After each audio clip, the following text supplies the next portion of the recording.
The asteroid designated T-407A floated silently in the void, a jagged rock the size of a small city, lit only by the artificial glow of the Galactic Inter-Academy's orbiting examination platform.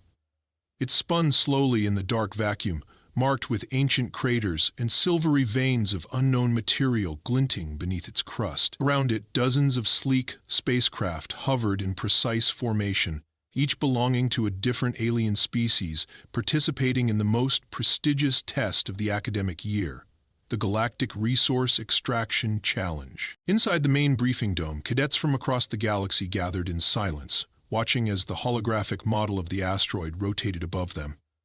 The hologram zoomed in, revealing highlighted regions beneath the crust marked in glowing blue. These zones held Zytherium, a crystal so rare it was used only in interstellar engines and galactic-level defense arrays. Extracting it safely was both a scientific and strategic challenge, and this year, the Inter-Academy had decided to make it the focus of the final exam. As the lights dimmed, a tall, insectoid professor from the Delcaran species stepped forward. She clicked her mandibles for silence before beginning the announcement in perfect galactic standard. Cadets, your task is simple. Within the next 3 hours, you will extract the largest and purest Zytherium sample from asteroid T-407A. You may use any approved tools and methods. Your final score will be based on volume, purity, and resourcefulness. A ripple of anticipation moved through the room. Alien cadets from elite families stood tall in their metallic exosuits or glowing biosuits, many of them connected to personal drones, laser-assisted mining rigs, and AI-powered excavation scanners. Some whispered strategies into translators, others ran final diagnostics on gear worth more than a city's energy grid. In the back corner of the room stood one human cadet, Elijah Monroe. He adjusted the strap of his dusty field backpack and checked the simple toolkit strapped to his belt. A compact geophone, a seismic hammer, a few portable echo sensors, and a field notepad. Old school, even by Earth standards. Compared to the others, Elijah looked almost laughably under-equipped. He wasn't from a wealthy background. He hadn't come with the backing of a corporate empire or a royal house. He was here because he'd passed the tests with pure intellect and field ingenuity. A tall, crystalline alien with shimmering scales approached him from the side and tilted his head. "You lost, human? This is a mining exam, not a fossil hunt." Elijah gave a half smile. "Guess I'm in the right place, then. Rocks are rocks, whether they're old or glowing." The crystalline alien scoffed and walked away without another word. Elijah didn't mind. He'd grown used to the mockery, especially in a system where humans were still seen as unpredictable newcomers. Hardy, yes, but under-equipped and under-evolved compared to the ancient civilizations around them. As the cadets were teleported in small teams to the asteroid's surface, Elijah's boots landed with a soft thud against the regolith. The terrain was rough, broken, with sharp metallic shards poking through a layer of dust. In the distance, he could already see alien tech being deployed. Massive tripods unfolded, lasers pierced the ground, and hoverbots began scanning rock layers with pulsating blue lights. Every student looked like a part of a well-oiled industrial machine. Elijah didn't rush. He took a knee, pulled out his sensor, and pressed the tip against a nearby rock. With a twist of a dial, he tapped lightly with his hammer and listened to the vibration response. The tone was too hollow, probably air pockets or weak mineral deposits. He moved a few meters further, testing again.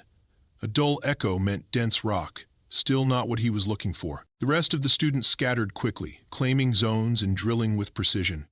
From above, it looked like a synchronized ballet of technology, except for one lone figure who simply walked, tapped, listened, and made pencil marks in a notebook. Elijah knew that Zytherium had a unique vibrational response, sharp but with a smooth decay. It didn't behave like regular crystal. It absorbed some of the seismic energy and released a faint echo that could be felt more than heard. Most scanners didn't even detect it unless the vein was already exposed. But the human had read enough geological journals from early Earth history to believe in a method that predated technology itself: tactile resonance. He pressed his palm against the rock, closed his eyes, and struck lightly. The vibration traveled up his arm and into his chest. Too flat. No shimmer. Another location. Tap. Dull. He moved again. Meanwhile, a group of students from the Yeltari race had already begun extracting small Xytherium shards using nanite injection, microscopic bots that crawled through the cracks in isolated material at the molecular level. The bots returned with fragments no bigger than fingernails, but already the cadets were cheering. Elijah ignored the cheers. He struck the rock again, this time pausing. Something felt different. The echo wasn't sharp, but it wasn't dull either. It vibrated in a peculiar pattern, almost like a pulse. He narrowed his eyes and tapped again, this time at a different angle. The response was faint but steady, not the usual mineral. He placed a geophone sensor on the surface, adjusted the filter, and struck the rock once more. A small line appeared on the analog display. Then another. The signature was familiar. He'd seen it during training simulations that used artificial Xytherium for calibration. He scribbled a quick note. Possible anomaly. Verify. From behind, he heard someone laugh. A squat alien with rotating eye lenses hovered near on a transport disc. "You're drawing lines on paper, human? Do you want crayons next?" Elijah smiled without turning. "Sure, if you're done with your toy drill." The alien hissed and zipped away. Elijah stood, brushing off dust, and marked a wide circle on the ground with his boot. He knelt again, pressing 3 sensors in a triangle around the suspected point. One more strike. This time the echo vibrated evenly across all 3 points. That was it. He was standing above something big. Maybe not the biggest vein, but purer than the broken shards being scavenged elsewhere. He closed his notepad and sat on the rock, letting others exhaust themselves in chaos and machinery. Time was on his side. Elijah remained seated on the jagged rock, calmly observing the frenzy unfolding across the asteroid's uneven terrain.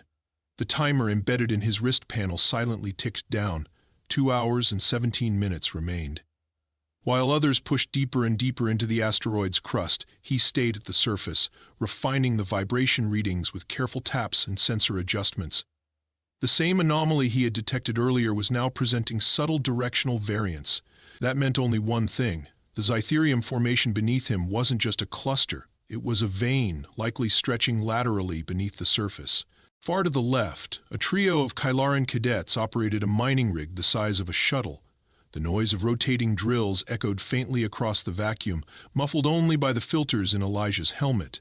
The Kylarans had erected a temporary command tower with live telemetry, high-resolution subterranean scans, and a cloud of floating mining drones. Red dots blinked on their shared display as the machines tagged mineral-rich pockets. One of the cadets barked a command, and a drone immediately began melting a tunnel with a precision plasma beam. Elijah watched for a moment. The Kylarans weren't wasting time. Their efficiency was impressive, and their yield looked promising. Still, he turned back to his own tools. His task was different. Not a race for volume, but for insight. He pressed his ear against the ground again, cushioned by the padding of his suit. He struck the surface once more, slightly harder than before, and counted the milliseconds between impulse and feedback. The vibration delay revealed a thicker density beneath the first rock layer. He took out his laser chisel, not the strongest tool, but enough to scrape off the top crust. A few minutes of careful work exposed a fibrous mineral web, copper-like in color, with silvery threads branching from a point slightly ahead. He recognized the pattern, a known precursor mineral often found near Xytherium. Its presence confirmed his theory about the orientation of the vein. Now the challenge was to locate the precise entry point without relying on brute force. Elijah stood up and walked 5 meters along the direction the echo had suggested. He planted his boot, then swung his hammer again. The response was tighter, sharper.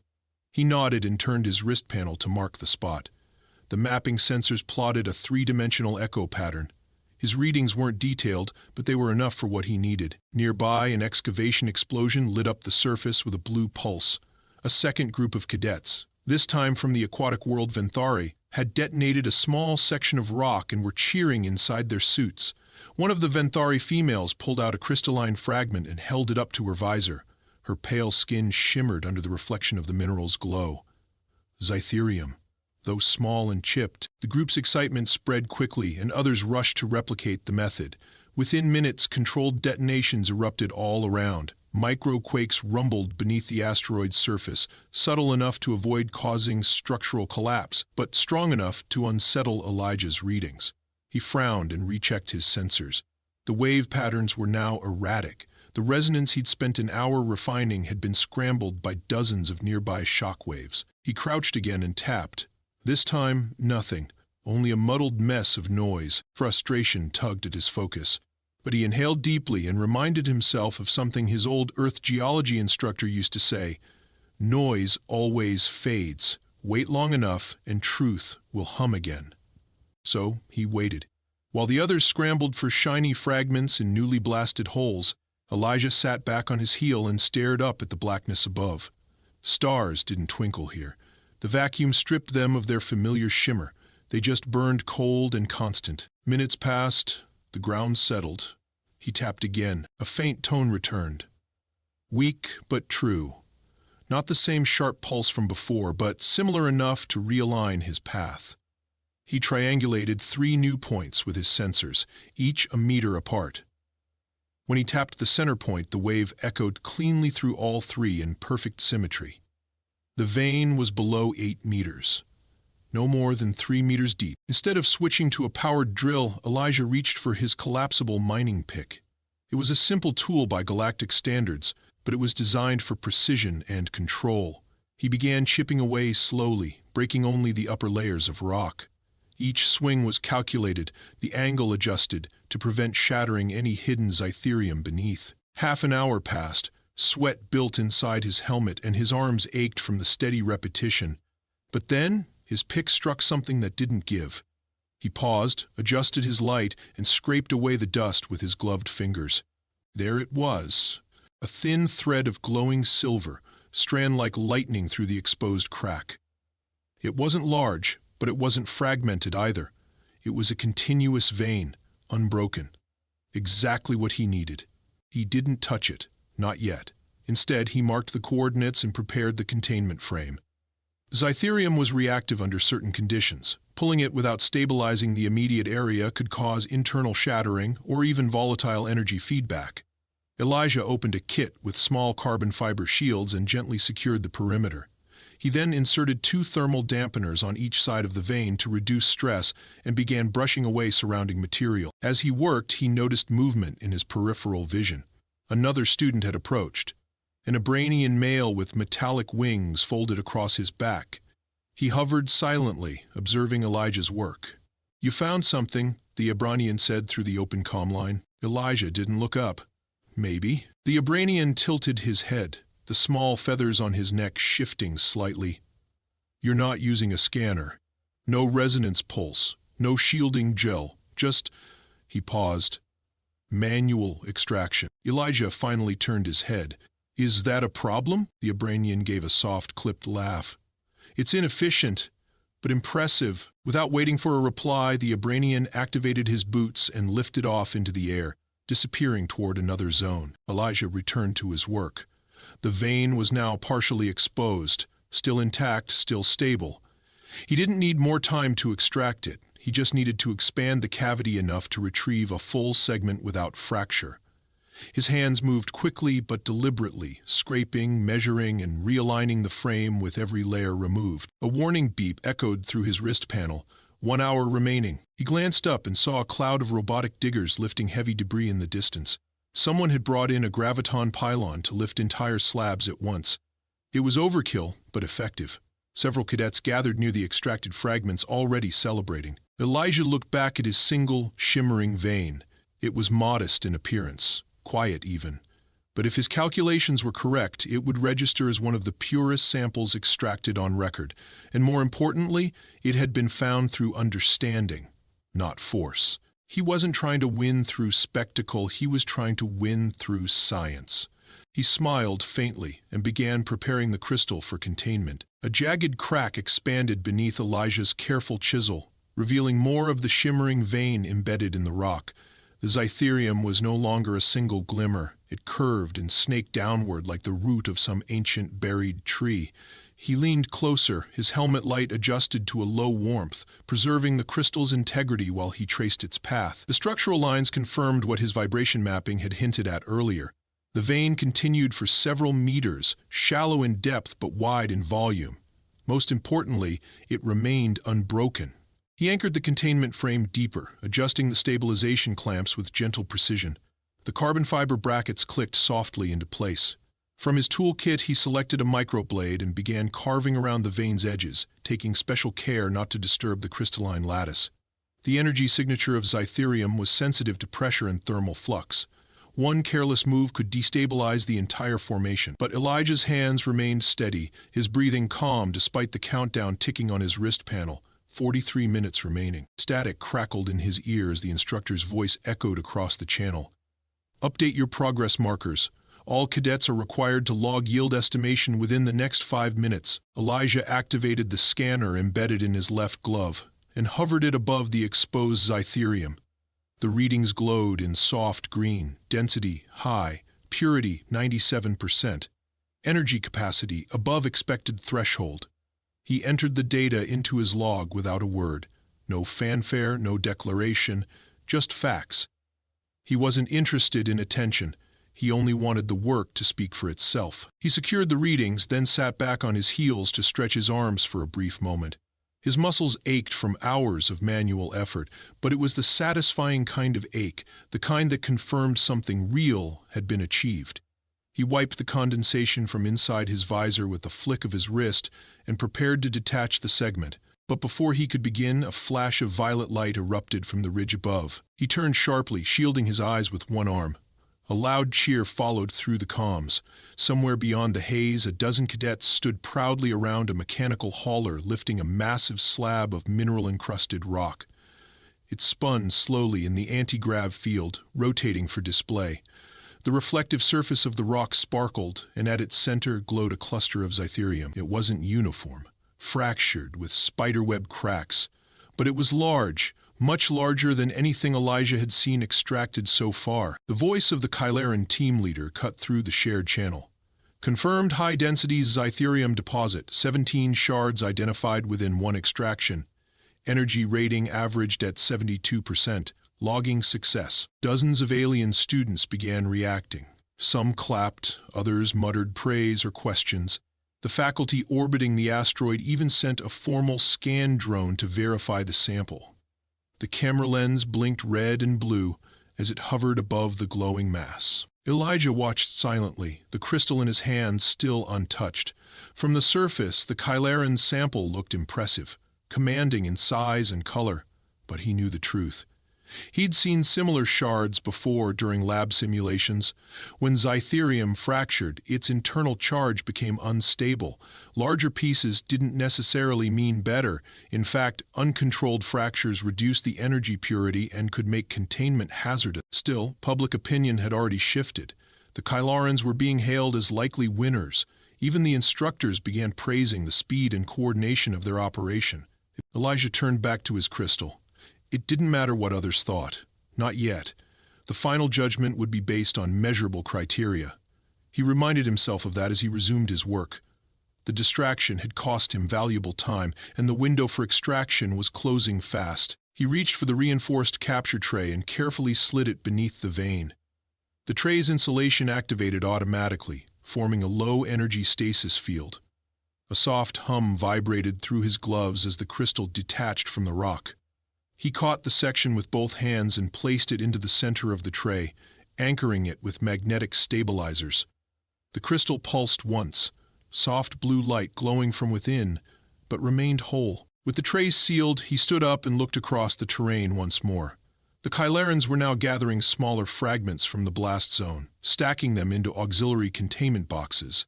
Another alien team, the Venthari group, had uncovered a secondary cache and were rapidly deploying harvest drones to scoop the surrounding debris. The asteroid's surface had transformed into a war zone of wires, drills, and digging limbs. But Elijah stood alone, his zone untouched, undisturbed, a clean site with a single sample. "Cadets," the instructor's voice called out again, 15 minutes remain. Return to designated delivery pads with your final samples. No further excavation permitted past the final mark. Elijah checked his coordinates, adjusted the pressure locks on his sample tray, and began the walk toward his assigned platform. He didn't rush. His footsteps were measured, careful. The asteroid's uneven surface wasn't forgiving, and the last thing he needed now was a slip or jolt that might damage the vane. As he climbed a shallow incline leading toward the delivery zone, he passed a group of students from the Ashurian delegation. One of them, a lithe male with glowing veins under his skin, turned his head and stared at Elijah's modest tray. "That's it?" the Ashurian asked. "Just one piece?" Elijah nodded once. "One is enough." The Ashurian laughed and continued loading his own cargo unit, which bulged with various mineral samples of mixed colors and textures. Elijah kept walking. He reached the delivery pad and placed his tray onto the calibration dock. The stasis field synced with the Academy's scanner, and a beam of light swept across the surface of the Zytherium. Data streamed onto the instructor's terminal in orbit. Volume, weight, energy density, and crystalline integrity were all measured with clinical precision. A moment later, a notification flashed on his wrist panel. Sample verified, purity 96.7%, structural cohesion 100%, energy potential 89% capacity, fracture none. Elijah allowed himself a quiet breath of satisfaction. It was not just the numbers, it was what they meant. No other cadet, despite their gear and firepower, had submitted a crystal without fractures. His sample was a rarity, not just in value but in craftsmanship. Still, the attention remained on the Kylarans. One of the instructors had personally descended to examine their largest fragment. A small audience had gathered around, whispering estimates and debating the final rankings. From a distance, Elijah could hear phrases like largest mass found, visible saturation, and top percentile energy. He stood alone at the edge of the platform, watching as the other students celebrated. A quiet voice came through the private comm line, his supervisor, Professor Inari, speaking from orbit. "Elijah," she said, her voice low but firm, "don't be distracted. The evaluation algorithm is impartial. Let the numbers speak." He nodded, even though she couldn't see it. "Understood." "Good," she said, "and well done. Regardless of the outcome, your methodology will be logged for academic review. It's already causing discussion among the staff." The channel clicked off, and Elijah looked up at the stars once more. The light from the surrounding ships illuminated the asteroid now, casting long shadows that shifted across the mining zone. Some cadets waved flags of their home worlds, others posed for victory photos. And yet, despite the noise, a quiet tension hovered in the vacuum. One final breath before the results would be announced. Elijah closed his eyes for a moment and let the silence settle. He had done all he could. The rest was out of his hands. A low vibration rolled beneath Elijah's boots as the scanning platform beneath his sample finished its final diagnostics. A soft mechanical chime signaled that the evaluation had been submitted to the Galactic Inter-Academy's central system.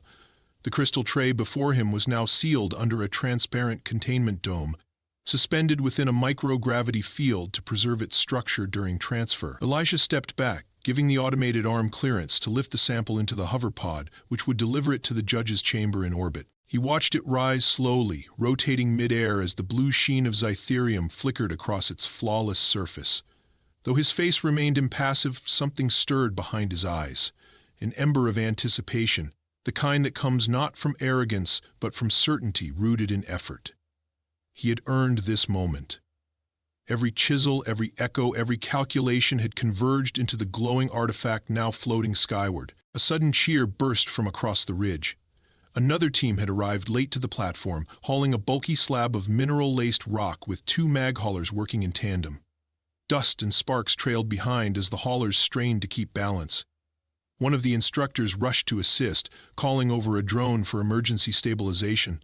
The slab was awkwardly shaped and visibly fractured, with small shards of Zytherium embedded between its layers. It lacked the purity of Elijah's sample, but compensated in volume. The team leader, a tall female cadet from the crystalline race of Sarathian, stepped forward and made a sharp gesture. The slab was scanned with urgency, and the screen lit up with initial readings. From where Elijah stood, the results were partially obscured, but he caught glimpses. Low purity, multiple structural faults, energy capacity moderate. Still, the crowd around her clapped enthusiastically. Her sample size alone was enough to impress. Elijah turned away and began walking toward the gathering point, where all cadets were instructed to wait for final deliberations.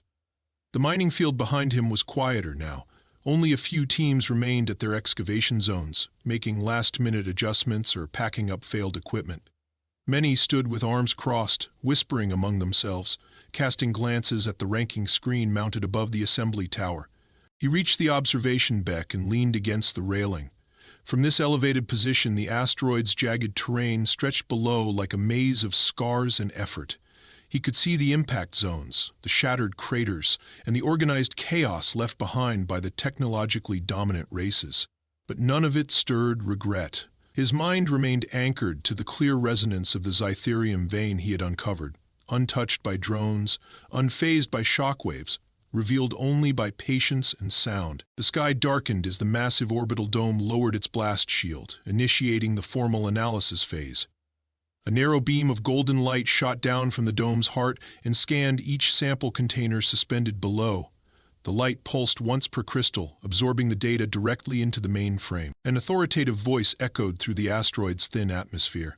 It belonged to the head examiner, an elder from the Quillari species known for her rigid impartiality and flawless memory. "Cadets," she said, "your submissions have been received. The final evaluations are underway. Stand by for ranking."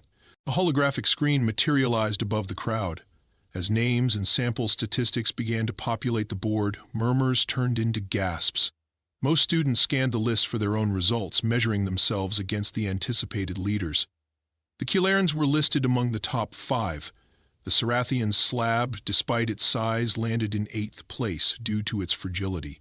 But it was the top 3 names that drew the loudest reactions. 3rd place, Venthari Team 2, sample purity 73%, yield efficiency 80%, stability 68%. 2nd place, Kylaran Team 1, sample purity 79%, yield efficiency 87%, stability 74%.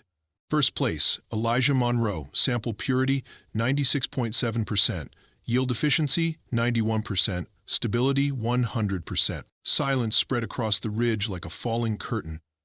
Then, disbelief. Whispers erupted into arguments. One cadet loudly questioned the scan parameters. Another accused the system of favoring novelty over tradition.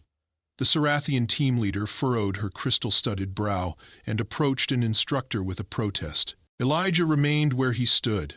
He didn't gloat. He didn't react.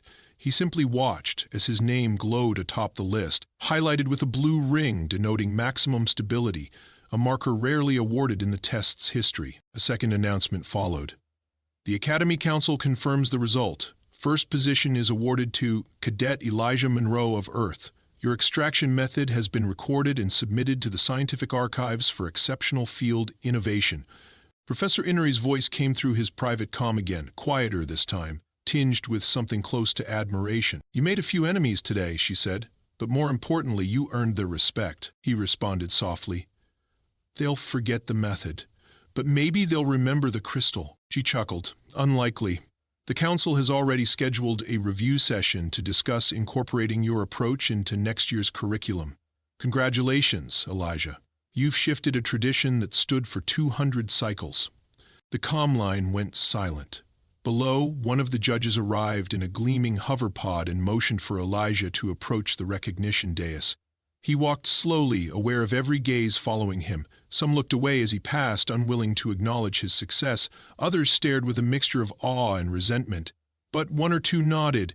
Small, respectful gestures from those who understood what had really occurred. He stepped onto the platform.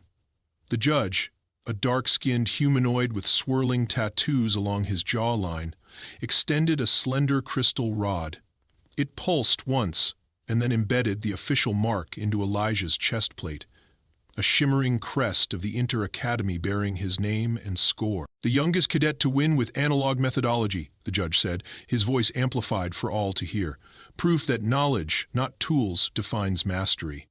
The platform rotated once, giving every student a full view of the ceremony. Elijah stood tall, not out of pride, but because he had nothing to hide. He had come with less, but left with more. As the ceremony concluded, cadets were dismissed in staggered groups. Elijah descended the dais and moved to the landing zone, where the transport shuttles were now preparing for return. He noticed the crystalline alien who had mocked him earlier standing off to the side, arms crossed. Their eyes met briefly. No words were exchanged, but the alien gave a slow nod. It wasn't friendly, but it was real. Elijah boarded his shuttle and took a seat by the observation window. The asteroid grew smaller as the craft lifted, retreating from the mining zone. His reflection shimmered faintly against the glass, distorted by the stars beyond. In his mind, the hammer strike still echoed, not as noise, but as music. Each one had led him here, and as the stars drifted into motion, he let his eyes close, not in exhaustion, but in quiet fulfillment. The shuttle carrying Elijah drifted silently toward the orbiting campus station, its engines pulsing with a soft, rhythmic hum. Through the window beside him, the asteroid T-47A was now no more than a distant shape, scarred, mined, and hollow in places, yet still magnificent in its raw, untouched regions. He watched it disappear into the stars, not with detachment, but with the calm of someone who had completed something meaningful. His fingers remained loosely clasped in his lap, his shoulders relaxed. The journey up hadn't changed the weight of the moment. It had simply carried him further from the noise below. When the shuttle docked with the station, he stepped out into the wide, bright atrium of the student arrival bay. The walls shimmered with soft blues and greens, designed to soothe minds tense from testing. Other cadets were already arriving, their chatter a mix of disappointment, excitement, and quiet reevaluation. Elijah said nothing as he passed through them. He carried no trophy. His presence did not demand attention, yet wherever he walked, the conversations dimmed just slightly. Professor Inari waited at the end of the corridor. She stood with her arms crossed, a faint smile pulling at the corner of her mouth. She didn't speak at first. Instead, she scanned him with her eyes, as if confirming that he hadn't changed since leaving the surface. He met her gaze and nodded once. "Not bad," she finally said. He gave a small shrug. "Did my best." She turned and motioned for him to follow her. Together they walked through the station's upper corridor toward the observation chamber. The hallway was quiet, lined with portraits of historic graduates, some legendary scientists, others political leaders or explorers who had once sat in the same lecture halls. The chamber doors slid open with a soft hiss. Inside, the Council of Evaluation awaited. 3 judges, each from a different quadrant of the galaxy, sat around a circular platform displaying a holographic reconstruction of the mining test. The floating image showed a simulated version of the asteroid's surface, overlaid with activity data, points of impact, drill paths, energy output, and the final position of each recovered crystal. The central judge, a wiry humanoid with crystalline implants across his temples, tapped the display to freeze it. "Elijah Monroe," he began, "your results have been reviewed, your methods analyzed, and your final extraction formally archived. Before we finalize our report, we wish to ask you something." Elijah stepped forward, his voice even. "Yes, sir. Why didn't you use any of the standard gear provided? You had full access to advanced mining arrays. You used none of it." He paused, not out of hesitation, but to weigh the most direct way to speak truthfully. "Because it would have been louder than the asteroid itself," he said. "I didn't want to conquer the rock. I wanted to hear what it was hiding." The second judge, a reptilian female with luminous scales, narrowed her eyes slightly. "You're saying the others failed because of noise?" "Not failure," he clarified, "but misdirection. They looked for what the scanners could show them. I looked for what the vibrations couldn't hide." Silence followed. Heavy, but not cold, the third judge leaned forward, his voice lower than the others. "We've seen this exam 100 times. No one's ever scored full structural cohesion. That level of extraction, it's not supposed to be possible with manual tools." Elijah's lips tugged into a faint smile. "Maybe it wasn't the tools. Maybe it was how they were used." The judges exchanged glances. A few keystrokes later, a final document shimmered into projection above them. The official evaluation. Methodology recognized for exceptional originality and scientific merit. Candidate to receive honors distinction and method submission to the Central Archive of Applied Field Sciences. Professor Inari placed a hand on his shoulder, firm but proud. "You just rewrote a part of the curriculum," she said. He nodded, his mind already moving beyond the accolades. While the others might celebrate rankings or medals, he felt the true reward settled deeper, something quieter, something that didn't sparkle under artificial light. It was the sense that a forgotten way of thinking had resurfaced, proven relevant once again. Later that evening he returned to his quarters, still dressed in his suit, its seams dusty with asteroid grit. He opened the small satchel he had carried during the mission and pulled out the only item he had kept for himself, a tiny, uncharged shard of rock, unrelated to Xytherium, but smooth, clean, and naturally split into two perfect halves. He placed it on the table beside his bed. A soft chime from his console alerted him to a stream of incoming messages. Some were from fellow cadets offering congratulations laced with disbelief. Others came from planetary science departments asking for details on his technique. But one message stood out, a direct request from the Interstellar Council's Department of Resource Sustainability, inviting him to join a research team exploring non-invasive mining alternatives on pre-colonial planets. He stared at the invitation for a long moment, then pressed accept. The next morning, he walked through the campus halls with a different rhythm. Not faster, not more confident, but more rooted. Students who had never spoken to him before nodded or made space as he passed. Some looked curious, others thoughtful. No one laughed this time. He entered the lab, where next year's cadets would soon begin training. At the back of the room sat an unused shelf labeled Obsolete Tools. Among the dust-covered objects was a hammer, nearly identical to the one he had used. He picked it up and turned it over in his hand. The grip was worn smooth, the head chipped, yet it still felt perfectly balanced. With a slight smile, he placed it on the front display table, alongside a digital panel he activated with a few swift taps. The screen lit up with a message that read, "Precision begins with perception. Listen before you strike." Then he left the room.